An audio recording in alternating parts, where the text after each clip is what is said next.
tinatawag na autoimmune disease? And why is it called autoimmune? Ayan, parang naririnig ko yan sa mga artista ngayon at may kilala rin ako na meron ding autoimmune disease pero hindi ko naiintindihan. Bakit nga ba tinatawag yan na autoimmune? Go ahead po, Dr. Elaine. Thank you. Yung autoimmune disease po kasi, hindi masyadong naririnig yan dati, no? Kasi these are rare diseases. Pero explain ko yung auto. Auto means self, okay? So, autoimmune means yung sariling immune system po ng katawan ay inaatake mismo yung healthy tissues or cells ng body.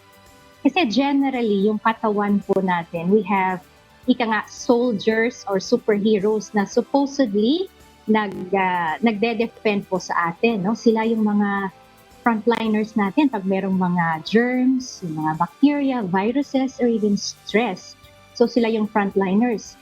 Yung nangyayari in patients po with autoimmune disease is these superheroes or soldiers, they get kind of confused or nalilito sila.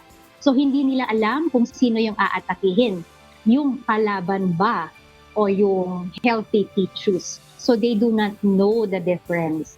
So kaya, when this happens, they create this severe inflammation. Ang term na namin dito ay para silang nagiging traidor sa sariling teritoryo. Yan po yung autoimmune disease.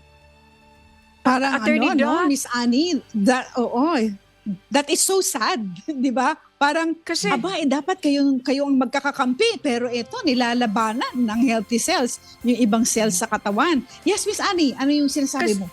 Attorney Dot, may binanggit na word a while ago si Dr. Elaine, rare disease. Tama po ba? Rare disease itong autoimmune?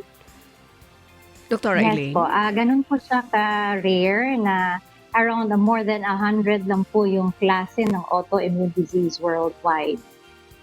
Kaya kuminsan po, napaka-rare po na kuminsan mami-misdiagnose po natin sila na ibang medical conditions. No? Kasi kuminsan yung mga manifestations po ng autoimmune disease, makikita din na nag-overlap sa ibang klase ng sakit like typical na overwhelming fatigue, rashes, fever, yung mga joint pains, no?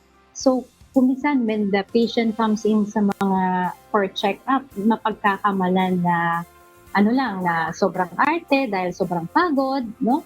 Kuminsan, yung mga diseases mapagkamalang UTI or ibang viral diseases. That's why it's very